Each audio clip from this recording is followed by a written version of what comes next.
This is the On the Pony Express podcast, part of the On3 network. Check out all the SMU coverage you need at ontheponyexpress.com. Now, here's your host, Billy Embody. 1, 2, 3, let me go.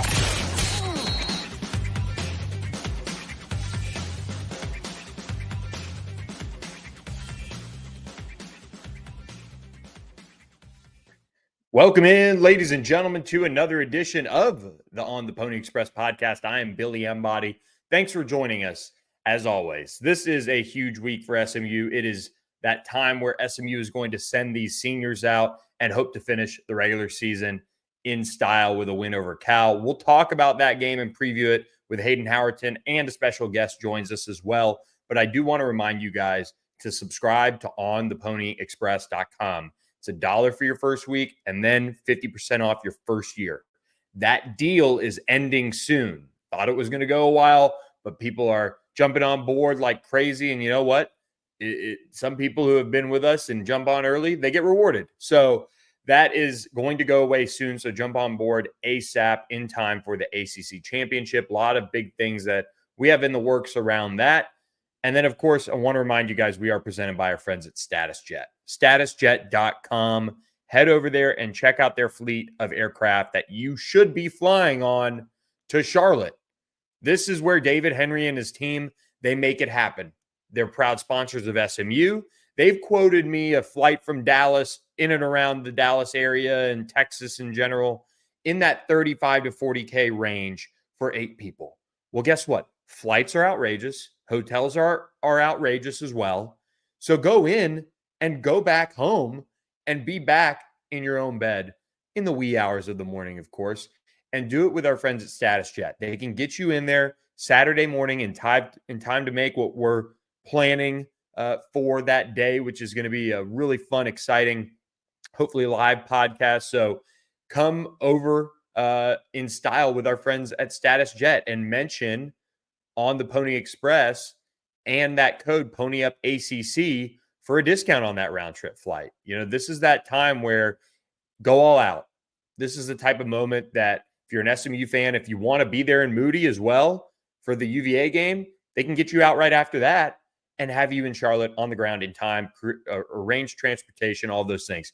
So this is the time to at least have the conversation with friends, family, whoever's going to go with you to the ACC championship. Book it through our friends at StatusJet. Also want to say this is really going to be a fun podcast with Hayden Howerton, who's going to be along in just a moment. But we're also going to have a special guest on with us as well, who we saw in Charlottesville for the UVA game. And we did wrap up that podcast. Kind of had some difficulties with that one for whatever reason, getting that one to go online before the college football playoff ranking was released. So it's going to sound like we released a new episode right then and there, but we are getting set to record this podcast right after the college football playoff rankings drop. So we'll kind of have a little bit of a reaction to that as well in this pod. So without any further ado, it's time to welcome in our friend Hayden Howerton to the podcast. And we are joined now by Hayden Howerton. Really excited for this one as we get to reunite relatively quickly with a friend of the pod. So without any further ado, let's jump into it before we talk rankings and preview this game against Cal. Just saw this guy the other day on our trip out to Charlottesville. Do want to bring a great friend of mine onto the show. He was my GA in 2018, 2019. That's, of course, how we met. This guy played football and he GA'd at James Madison University, won a national championship in 2016 before following Coach Powell to Lamar in 2017, and then finally ended up at SMU in 2018. Founder of the Big Man Foundation and a role model for all. Want to welcome Casey Kroll to the show.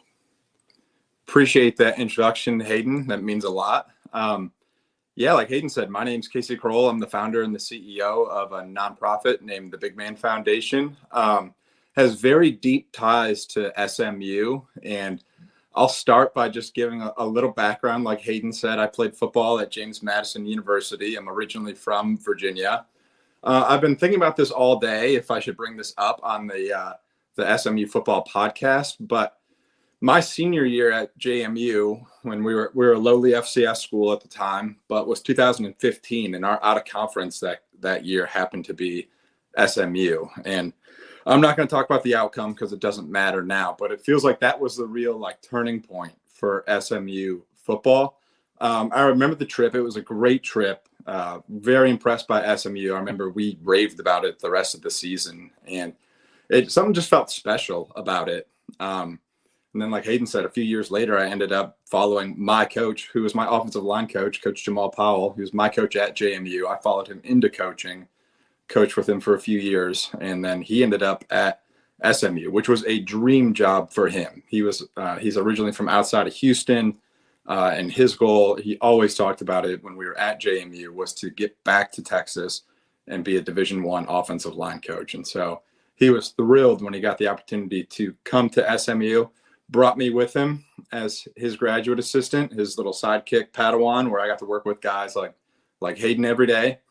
But it was in 2018 with the new staff. Coach Lashley was our offensive coordinator at the time. But it was a few, months. We had just gotten through spring ball when Coach Powell got sick. And I'll never forget it. We had recruits that weekend, and we were driving them around, and he was in the car, and he was just like, my hands hurt. And we're like, that's not good. And he's like, I need to go to the hospital. And that's when we knew something was wrong. And so took him to the hospital, and then he didn't check out for, it seemed like 2 months. I remember over that time, I went home for vacation for a few weeks back to Virginia and came back, and he still hadn't been discharged. They couldn't figure out what was wrong with him. They thought it was Guillain-Barré syndrome, because in those few weeks he lost an incredible amount of weight. He was a huge dude. Hayden can speak to that. Yeah. When he demonstrated a drill, like punched, you thought you were going to go through the wall. Caved your chest in. And he played in the NFL. He played Canadian football. He played professional football for like 4 years total. So he, again, offensive lineman. He was no small guy. But yeah, just to see him lose that much weight that quick, he lost feeling in his hands and his legs. So he could move them, but he couldn't feel anything. So he couldn't eat. He couldn't go to the bathroom, couldn't feed himself. He couldn't, pick up his kids. He couldn't walk. He had to be put into a motorized wheelchair, and it all just happened so fast.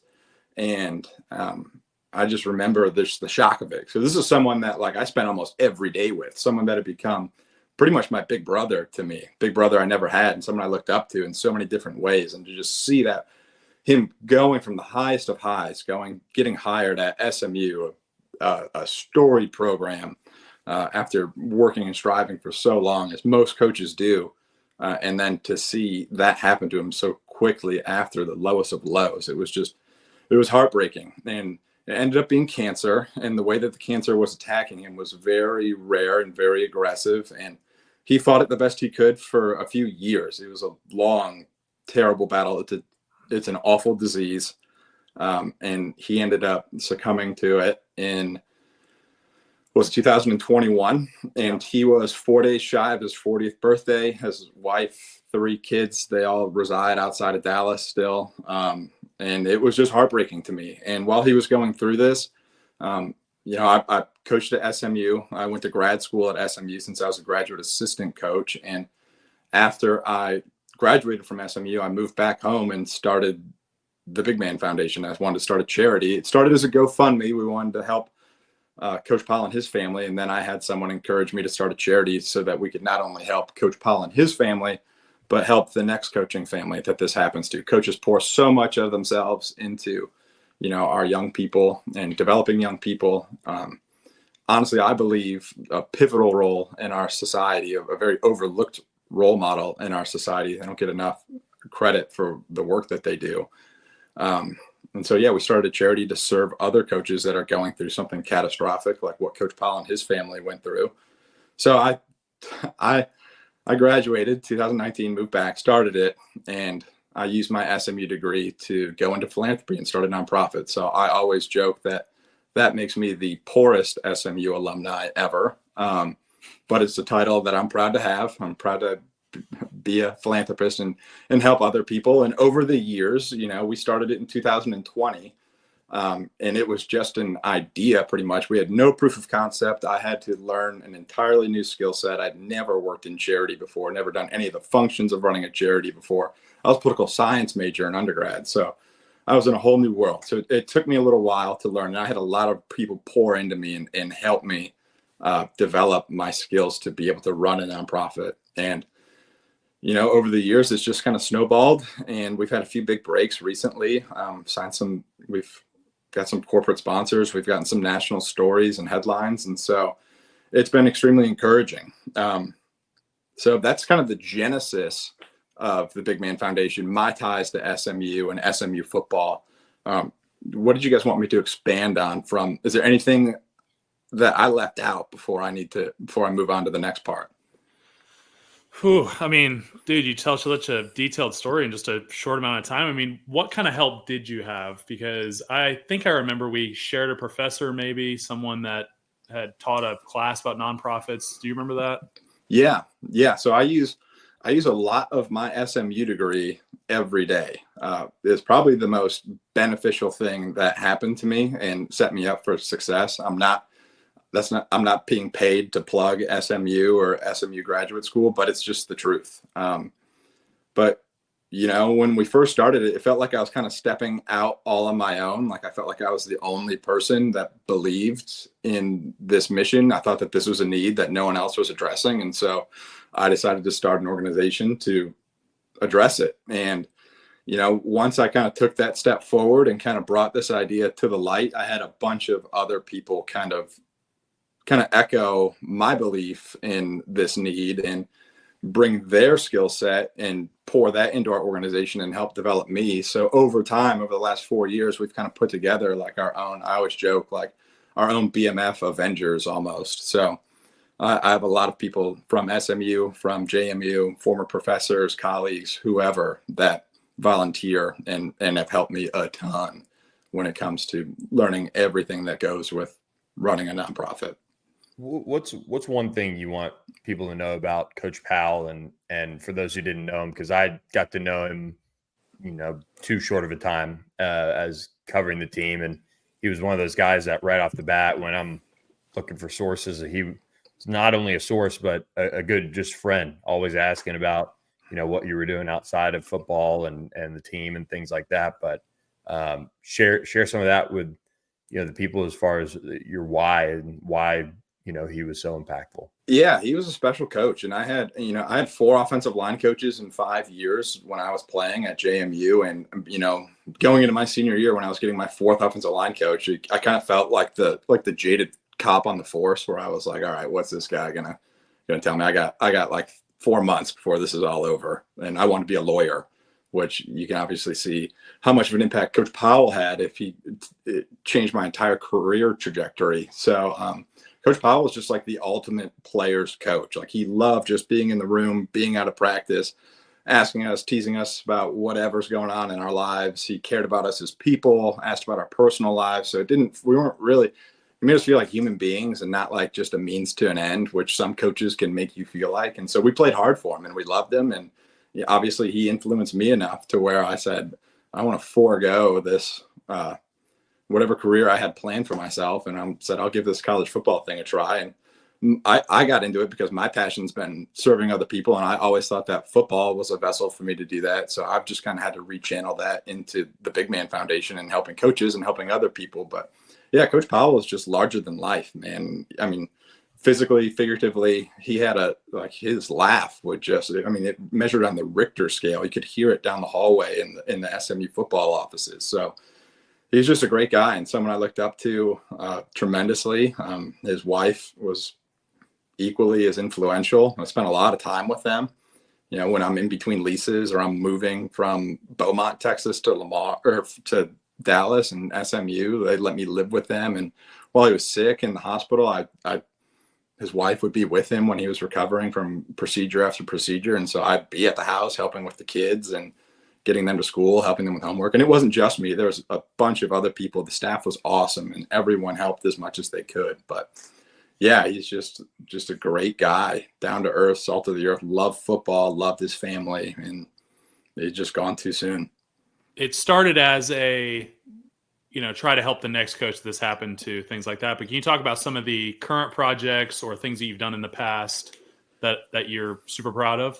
Yeah. So at first, like, we raised what money we could and we used that to help people the best way we could. And then we were able to tell those stories and then help the next family in a little bit bigger way and raise more money and tell that story. And so it's been like this cycle for the last 4 years. And again, like I've said, we've really gotten some big breaks this past like 6 months, it seems like, where it's where the hard work is being recognized. But I think for me, honestly, like, it was just an idea. We had no proof of concept. We hadn't really, we'd helped here and there, but not in like the meaningful, impactful way that we really wanted to have. But we helped a coach, reached out to us and wanted, there was a lot of parallels to Coach Powell, with young family.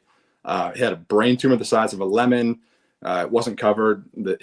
His in-network doctor said it was inoperable. And obviously he wanted to get a second opinion, couldn't afford it. So he reached out to us, and we didn't have the money to say, just send us the bill and we'll take care of it, which would be nice one day, but in due time. But we were able to kind of help this coach kind of think through some things, plan for some things that they didn't really have on their radar, and then also find like other ways for them to get a second opinion and end up getting the procedure. And it ended up, he had a 24-hour operation with like 4 different doctors, and it ended up being successful, and he's home recovering. And I'll never forget when his wife like called me after the surgery and told me that it was successful and that there's going to be minor setbacks, but he's going to make a full recovery. And I remember like the rest of that afternoon, that happened around like lunchtime, I just like stared at the wall in just like disbelief that like this thing that was an idea in my head a few years ago like move the needle in such a way for a family. And the impact's only grown from that story. And that was about 2 years ago. So that was the really like, I mean, moments like that just make it all worth it, you know? So yeah. What's next for BMF? I mean, how can we help you? I mean, we know that Rhett Lashley just gave a donation, but Giving Tuesday's coming up. So what you got planned? Yeah. So it was, you know, I came and spoke to the staff and just kind of, I wanted to introduce myself and share my ties to SMU. And Coach Lashley has always been super supportive of BMF ever since I left coaching to start it. And so I came, it was right before week 0, and they were gracious enough to give me, 20 minutes of a staff meeting to come in and just kind of, I wasn't asking for money or anything. I just wanted to tell them who I was and share our story. And you know, Coach Lashley kind of offered to help any way he could to honor Jamal's legacy by serving others. And fast forward a few months, and he made a big gift to BMF just a few weeks ago to serve as the match for our Giving Tuesday, that's the biggest day for people that aren't familiar with philanthropy. It's the biggest day of the year for most charities, especially small charities or startup charities like us. We'll raise a tremendous amount of our annual revenue. And like the statistics are, like when you have a match, the chances of someone giving when their donation is going to be doubled is like 200 times more likely. So for Coach Lashley to step up in such a big way, I think just speaks volumes about his character, because it's my opinion and it's my background that, like, you know, Hayden, you've heard the term coach talk before, which is like a tongue-in-cheek saying for coaches. Like sometimes coaches just say things that aren't true because they're trying to win a press conference or win over a recruit. So they're like, coach talk's a thing. And I think it's very showing of Coach Lashley. Like, what's the phrase? Someone just shared this phrase with me, and I think it sums it up perfectly. Like it's easy for people to pretend like they care, but what's not easy is actually showing up. And that's what Coach Lashley did for us. So he made a gift to sponsor our end of year campaign and our Giving Tuesday in honor of Jamal's legacy. So every donation on Giving Tuesday, it's the Tuesday after, the day after Cyber Monday, will be doubled thanks to Coach Lashley and Lauren. And so I just can't say enough good things about them, of just what a kind, generous act that is. I'm not just saying that because they did it to my charity. They made a gift to my charity. If they would have given it to, I just am infatuated. Like, I just love when people use their platforms that they've been given to generate and serve the greater good. And I think, I could go on, but that's what Coach Lashley's done for us. And we're so appreciative of it. And it's going to help move the needle for us in such a big way. And, if you have the means to give and you're compelled to give, I would encourage you to please visit our website or follow us on social media and engage with us and just kind of stay tuned for Giving Tuesday. We also have some incredible stories we're getting ready to share over the next few days of the families that we've helped this past year, that make the one I told earlier seem not small and insignificant, but just the impact that's grown from our organization has been tremendous. And so, yeah, please be on the lookout for that. Please engage with us. And if you have the means, please consider making a gift because it goes twice as far. You're supporting a great cause, close SMU ties, deep SMU football ties. So, well, Casey, this is just an incredible cause organization that you've built. So congratulations on all the things you're doing.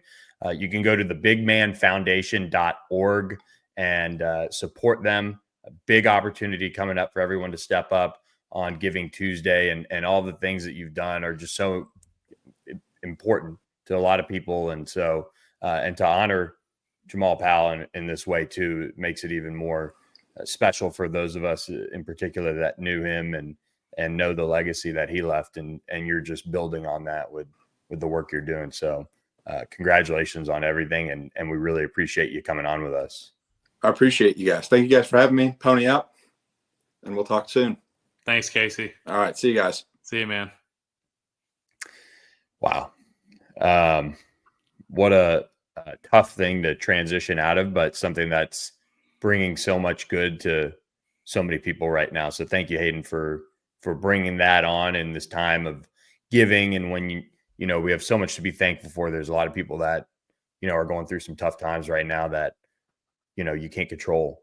And so they need help. And we hope that you guys head over to the bigmanfoundation.org and consider donating and supporting them. So, do you have anything else before we move on to just the impact of Coach Powell? It's you can't overstate it, to be honest with you. And he brought BMF was the big man fraternity, because he wanted our group to be close, because he was taking over an offensive line room that really was kind of being pulled in a bunch of different directions. You had, the departure of Evan Brown, Nick Mature, Chad Pursley were all leaving. So it was a young room that he took over. I mean, I had started 6 games as a freshman, and I was looked at as one of the old guys. So he had a really challenging task, but he told all the recruits and their moms that it was big man fraternity, but really BMF is for what everybody thinks BMF stands for. And so I love Coach Powell. Everything that Casey just said is 100% true. He had the biggest laugh. He was one of the best people I've ever met playing football, and he's missed, unfortunately, every day. But I know the current SMU team would make him proud. And as the Big Man Foundation honors Jamal Powell every day and helps out a lot of people, it is a perfect time to transition to SMU honoring a lot of seniors on Saturday. And we'll talk about that game and then get to the rankings, because they did just come out. But let's run down this Cal game really, really quickly. And this is a chance for, this series to take off. This is the second piece of that California kind of, rivalry is what is trying to be established here, but this is the stronger team out of the two that SMU plays this year. And SMU is lucky that they do get to have this game at home, especially in a year where they're now going to go to the ACC championship game 7 days after this one kicks off. Oh, yeah. There's going to be no coast to coast this week for SMU. They had to go to Stanford, and then they had to turn around and go play at Duke, which was really tough to do. But yeah, final home game for SMU. It's senior day. It's going to be a big deal for all these guys that poured a lot of blood, sweat, and tears into this program and are going to be rewarded with a conference championship appearance. But SMU will make the return trip to Berkeley next season. You said it. It's one of the permanent rivalry triangles in the ACC. Stanford, Cal, and SMU are going to be interlocked until there's any kind of expansion or, realignment, things like that. But the big game has already happened. So Cal, Stanford played last week. Cal ended up winning that game on a 98-yard game-winning touchdown drive. Cal scored 17 unanswered in the last 16 minutes of the game to be able to pull out the W. But before we dive too deep, I do want to get to know the Cal Golden Bears. Cal's obviously an incredible academic university. That's also fuel to the Stanford rivalry. But Cal students and professors have discovered 16 elements. That's more than any other university. Plutonium was discovered by a Cal grad. Everyone thinks Cal is very politically polarizing, as it was in the 1960s. It's a little less so now, but I think it's still a little more liberal than we're used to. But Berkeley's a cool place. It's going to be fun to go to next year when we take that trip to California. I considered going there until I realized I grew up raising Longhorns and I would probably stick out like a sore thumb. But, when you're 17, you don't think about that stuff. SMU came along and the rest was history for me. But as we get to the on the field, Cal's first football season was in 1886. This is the 137th season of Bear football, one of the oldest programs that we've played so far this year. If you remember the Stanford episode, these two teams have been intertwined since the jump. They were both members of the Pacific Coast Conference, which of course became the Pac-10 and then the Pac-12. Stanford and Cal have met 131 times in 137 years, one of the oldest rivalries in college football. In 1906 to 1914, it was actually played under rugby rules, which they were considering that football might be too dangerous. They were going to go to rugby, but it came back in 1915. But Cal had some wonder teams, as they were called, in the Roaring 20s. From 1920 to 1925, these Cal Golden Bears won 50 straight games, 3 trips to the Rose Bowl, 4 national titles. Cal is a very streaky program. They won 33 straight games in the late 40s after World War II. In the 70s, they had 7 winning seasons. And then just a decade later, they only had 1 in the 1980s.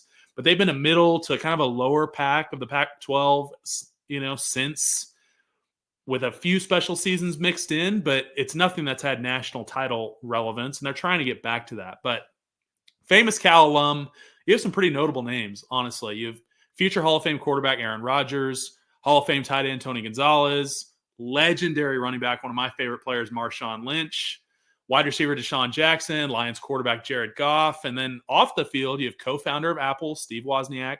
You have Rube Goldberg, which the Goldberg machines, if you've ever heard of them.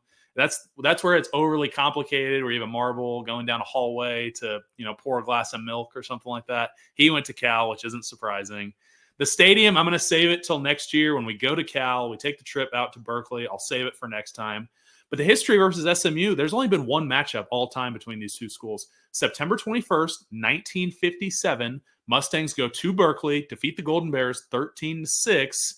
But this is the Bears' first of many trips to Dallas as conference mates. So currently right now in the Cal program, head coach Justin Wilcox, 43-48. It's his 8th season for the Golden Bears. He actually followed Sonny Dykes when he was hired in 2017.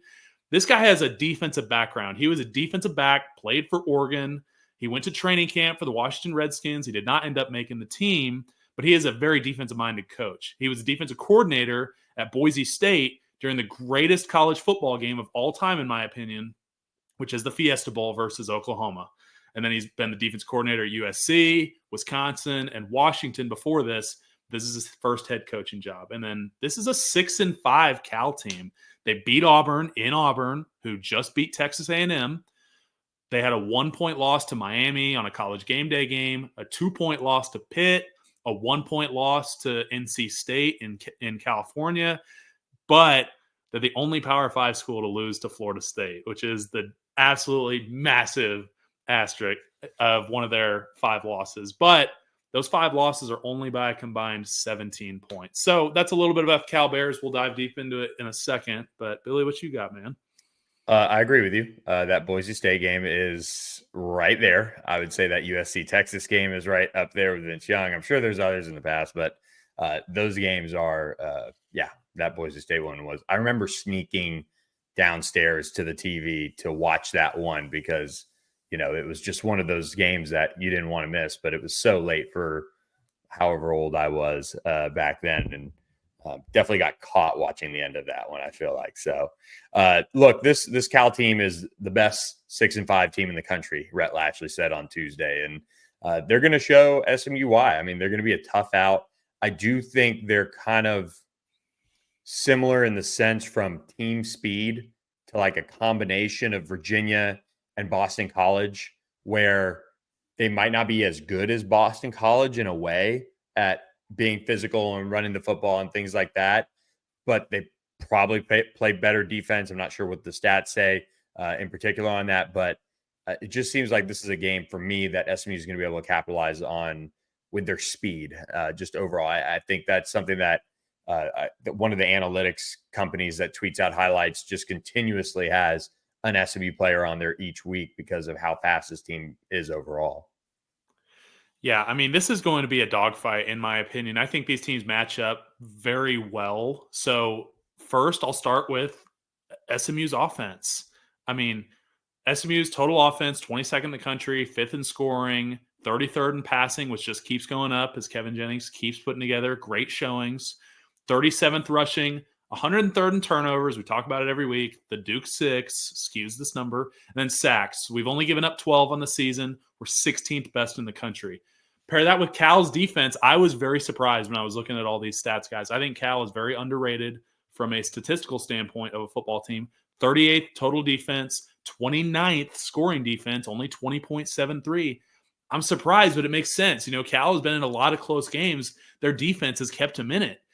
Passing, they're 83rd in the country, rushing 17th. It's going to be huge that we're able to run the ball and just keep chipping away at this tough run defense.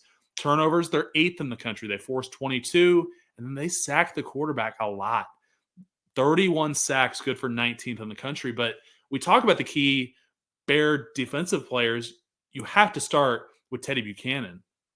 Linebacker, number 10, 6'2", 235, 105 tackles so far this year. 5 sacks, 2 forced fumbles. This guy can do it all. He's probably a first-team All-ACC player after the season he's put, and it's going to be one of those deals like it was a few weeks ago at Boston College where we're having to tap our helmet and point out to number 10 and know where that guy's at all times. You pair that with free safety Craig Woodson, 6 foot 210, the highest graded defensive player for the Bears, 60 tackles, 2 picks. He only had 23 receptions allowed so far this year for 233 yards. And then finally, number 44, linebacker, hybrid D end, Xavier Carlton, 6'6", 275, transfer from Utah after the 2021 season, 9 sacks so far this year. This guy's been a dominant force, especially early in the year. He hasn't had any sacks since the Wake Forest game on November 8th, but tackles are going to see a variety of moves from a guy that has a ton of length. I mean, he's taller than both of our starting tackles, and even Andrew Chamblee, he's even height-wise with this guy, but 275, that's big for a defensive end. That opens up a lot of speed to power rush. That opens up a lot of your, up and unders. That's a lot harder if you don't get your hands in a great spot. He's able to just power through. Myles Garrett is 6'4", 272. So this is going to be a big-time matchup for me. Can our offensive line negate Xavier Carlton's ability? Yeah, and you're looking at an offensive line that was able to hold off Donovan Ezeraku from having a sack against them in Boston College. He made an impact, and that's the thing. And we talk about that a lot with Elijah Roberts and what he's able to do. You see these guys that are the best of the best be able to find those moments where they can impact a game, get pressure, do all of those things that they end up getting paid the big bucks to do in the NFL. And for SMU to be able to control Carlton is going to be so important. And it just, with him, he's so versatile because he can't affect the run, but he can also affect the passer with that size. It's kind of like losing, like if he's not on the field, it's like losing Elijah Roberts. So the offensive line has another tough test on their hand, and it'll be a good precursor in a way for that difficult defensive line matchup against either Clemson or Miami, because there are dudes on both sides of that ball. So a good test this weekend for SMU's offense to control those guys. Defensively for defensively for SMU, this is where I think the team speed could play a big factor is SMU's kind of swarming mentality on this Cal offense. I know everybody wants to talk about going 98 yards with my boys, but it's going to be really difficult to go 98 yards with their boys against SMU's defense, especially the way they're playing overall. Yeah, I mean, you look at their leading receiver, it's their tight end. They don't have a guy that's just going to burn you deep. I mean, tight end, Jack Andres, 6'4", 240. He's the highest graded Golden Bear, 48 receptions, 555 yards, 11.6 yards per catch. And it's not that he's just burning guys deep. He's just catching a ball that's going to split the two high safeties. That's really how they're rolling it. He only has 2 touchdowns on the year, but it's going to be important for our linebackers to play well in coverage against him. But overall, this SMU defense versus Cal offense, I think this is where we're really going to have a lot of success. I mean, you pair our 36th in total defense, 31st in scoring. Both of those numbers just, we keep getting better. We keep getting lower in these rankings. Passing went from 117th to 96th after last week. DBs are playing with a lot of confidence right now. We saw Brandon Crosley pregame, and that's a guy that has a lot of confidence anyway. But when he's able to go to a lockdown spot on the field and really shut down Malachi Fields last week, that says, hey, we can play with anybody. You look at our rushing defense, as always, 5th, top in the country, from a defensive standpoint. Turnovers, we forced 20 on the year. Sacks is where we're going to have a lot of success. 32 sacks for this unit. Cal Golden Bears have given up 40 on the year. 3.64 per game are given up by this offensive line, but they hold on to the ball pretty well. Cal doesn't just give a lot of opportunities to the people that they're playing. They only have 9 turnovers so far this year. So it's going to be huge for Club Takeaway to show up in a big way, because I do think we're going to have to limit possession from Cal. I don't think it's going to be one of those games to where we just allow them to grind it out, go 98 yards, wear the defense down. I think we're going to need to come up with a pick or put our hat on the ball, get a big fumble, because quarterback Fernando Mendoza, 6'5", 225, the sophomore out of Miami. I mean, he has 3,000 yards so far this season, 16 touchdowns, only 6 interceptions. He has multiple 350-yard games so far this year. And yeah, he's a passionate leader, go 98 with my boys, to beat Stanford. That's all great. But I do think that we're going to have a lot of success up front against this weak offensive line. And you can quote that, but you look at what's gone on tape so far this year, our defensive line is dominating, and this Cal offensive line is not. But I do think they have a pair of pretty decent running backs. You have number 25, their number 1 running back is Javian Thomas, and that's their version of Bouchard. He doesn't have as much volume. He only has 91 carries for almost 600 yards, which comes out to 6.6 yards a carry, 6 touchdowns. But he has no receiving touchdowns out of the backfield because, again, he just doesn't get a lot of touches because he splits it with number 1 Jaden Ott, who became famous, the whole Ott to go thing during the Calgorithm. 92 carries, 264 yards, 2 touchdowns, 0 100-plus rushing yard games this year out of Ott, but he does have a couple games of 70-plus. Yeah, when you looked at Jaden Ott going into the season, I mean, as the newbies to the ACC, I mean, not only was the pundits talking about him as a dark horse Heisman Trophy contender, I mean, everybody was learning about Cal as well, and that's the interesting thing is how his season has panned out. I mean, it's not been.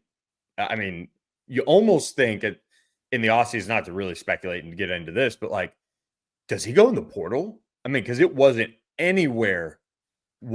And I know he got hurt early in the season, but you just, when you have that type of a year, I mean, is it time for a fresh start? I mean, that might be something that happens. I don't know, but not trying to pour gasoline on a fire there, but their run game with Jaden Ott has not been what they, really hoped for out of Jaden Ott in particular. But SMU's defense, I think if they force them to be one-dimensional, I mean, that's the name of the game in this matchup. And by one-dimensional, you mean throwing the football. And that's definitely where SMU gets people into difficult situations, and they're able to capitalize on that. One thing I would like to see, and I know you're going to hit on your keys of the game here in just a moment, but I would really like to see Club Takeaway fire up just like you do as well. But I think to get that back on track might be one of the most important storylines of this game.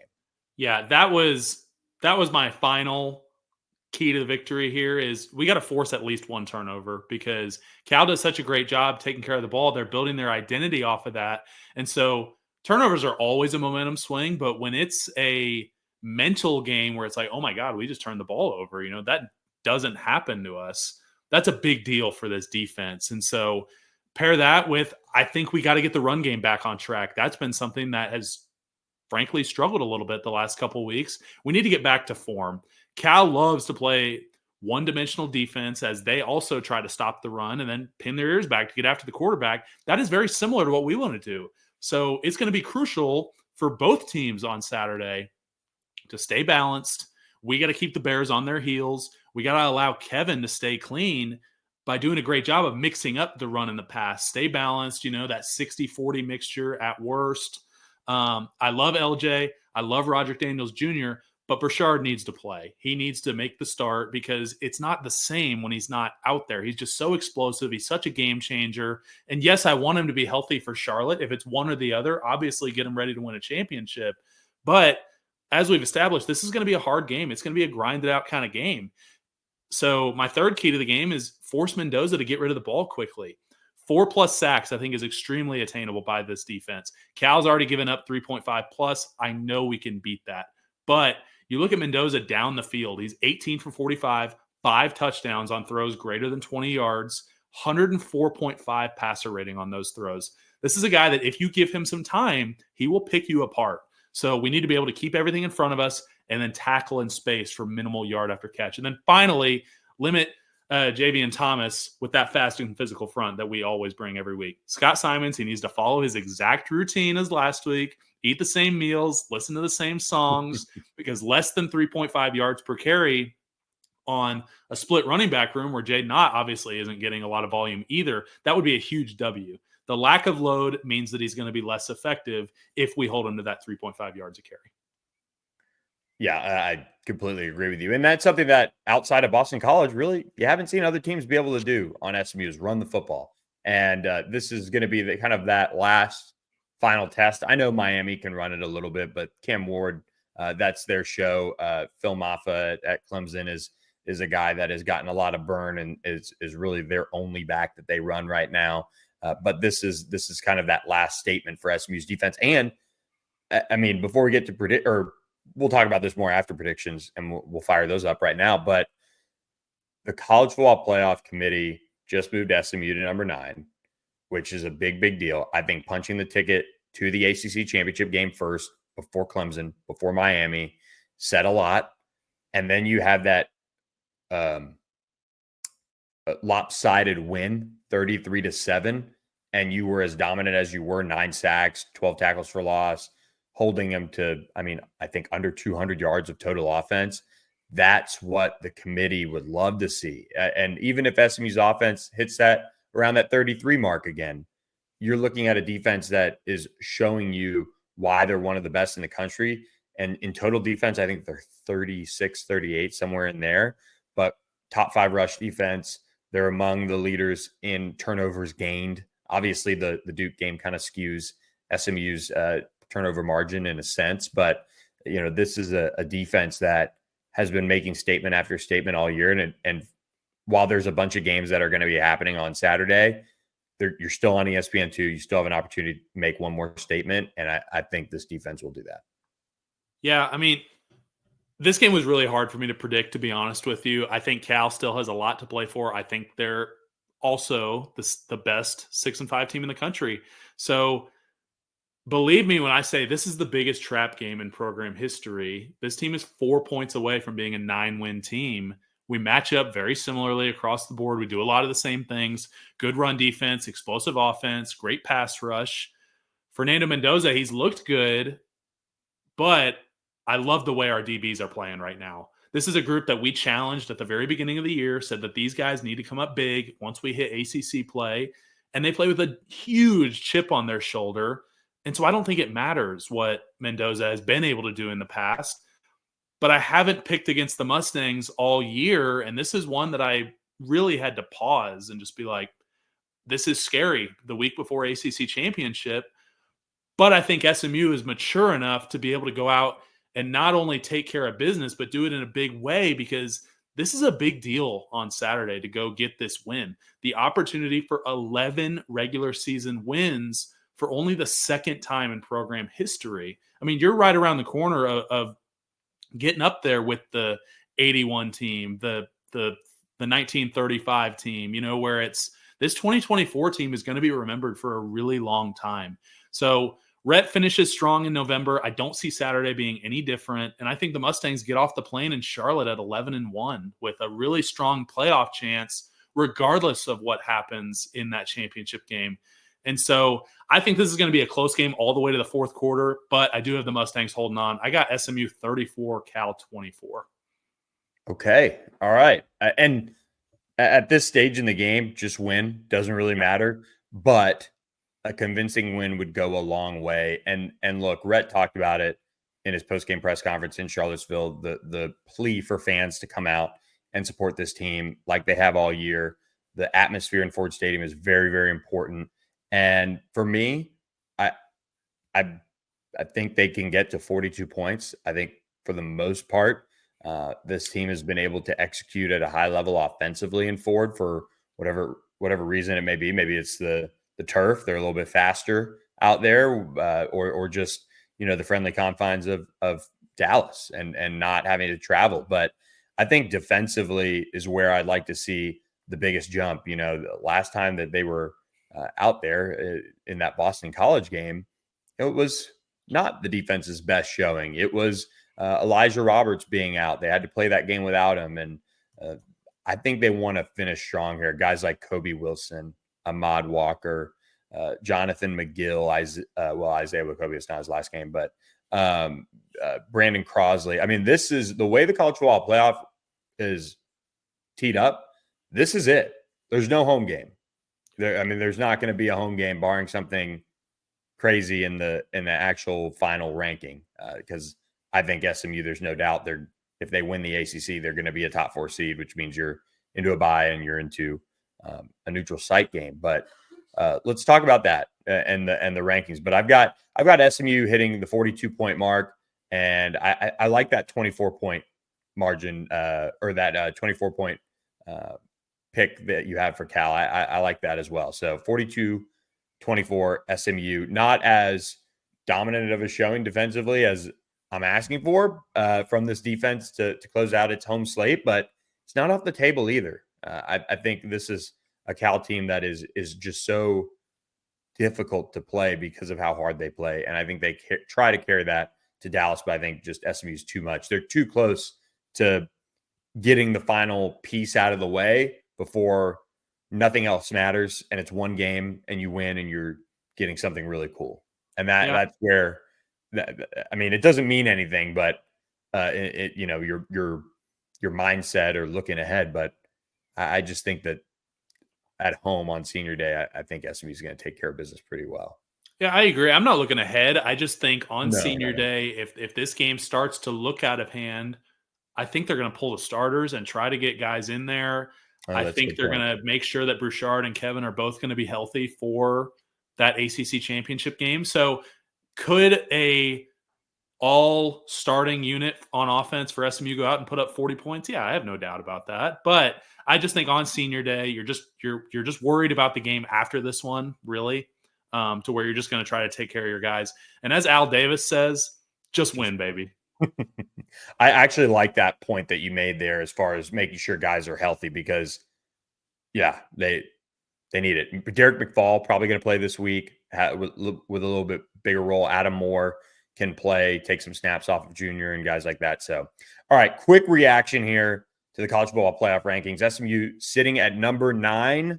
That means right now, as of today, they would be on the road in South Bend to face Notre Dame if the bracket ended, today, if this was it.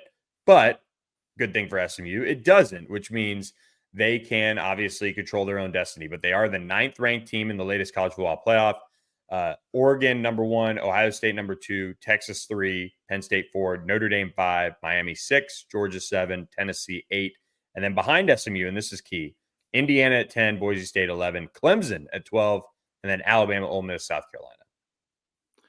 Yeah, you're looking at 3 ACC teams right now that would make the college football playoff, which I think actually shapes up pretty well for an ACC championship game, to where if you have 2 11-1 teams, I don't think it matters what happens. I think they both get in. Now, for the full revival of SMU football, I think you have to go win the ACC or else you're not really back yet. I just think that final hurdle to get over, other than winning the national championship, is the statement for this program to finally announce its full return to the college football landscape. But if somehow we end up going to South Bend, Indiana, I think this team matches up incredibly well to pull a big upset over the Fighting Irish. I mean, we have been huge haters of the Gold Domes pretty much since the first college football playoff rankings. And so that would be a really cool game for us to be able to say, I told you so.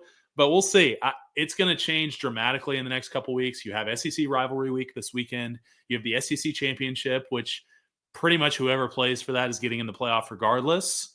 But it's going to really come down to quality losses as the 4-team playoff once did.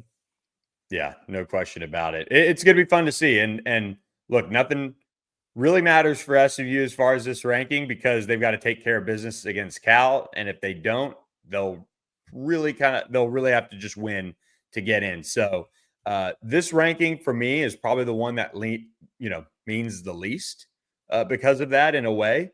But it's still fun to talk about. SMU you look at Tennessee there at 9. If SMU plays really well against Cal, maybe SMU gets to move ahead, which would lead to a matchup in Athens against the Georgia Bulldogs as it stands right now. Although I kind of think Georgia beats Texas again in the college football or the SEC championship, which would kind of mean that SMU could play Texas in a way. So lots of different avenues for SMU, but like you said, just win, baby. And with that, we are going to leave you guys to your Thanksgiving week, and it's going to be a fun one for all of us. A lot of family time ahead of SMU's 2:30 p.m. Central Time Senior Day game inside Ford Stadium against Cal. That'll be on ESPN2. So Hayden will be there, I think, or are you're headed to Abilene, right? You got your own playoff game to see. That's right. Get on that real quick. I know Rhett challenged everyone to be there, but it's Abilene Christian's first time making the FCS playoff. It's my brother's last year of college football. I have to be there just in case this is it for my brother. And it's going to be his last home game regardless. If they do win, they're going to Fargo, North Dakota to play North Dakota State, same weekend as the ACC championship. So I don't know. You've already planted your flag on that one. So yeah, exactly. I will be in Charlotte no matter what. So I got to go to Abilene this week. But I am thankful for how this season has gone. I'm thankful for all of our listeners, Billy. I'm thankful for you and everything that we're able to do together. I love the dynamic that we bring. We had a lot of fun in Charlotte. Can't wait to keep this up for a long time. Yeah, I'm so thankful we bumped into each other at the former player barbecue. So it's been a blast, but we got lots more memories to make and listeners to add to the mix. So if you know somebody that should be listening to this podcast, share it with them over a turkey leg or some cranberry sauce and stuffing and whatever, because a lot of football to come this week. It's one of the best weeks of the year, so we hope you guys enjoy it, and we will catch you guys next time on another edition of the On the Pony Express podcast. Thanks for listening to the On the Pony Express podcast with Billy Embody. Follow us on your socials on X at SMU3 and on Instagram at On3SMU. And keep it locked to OnThePonyExpress.com for more coverage.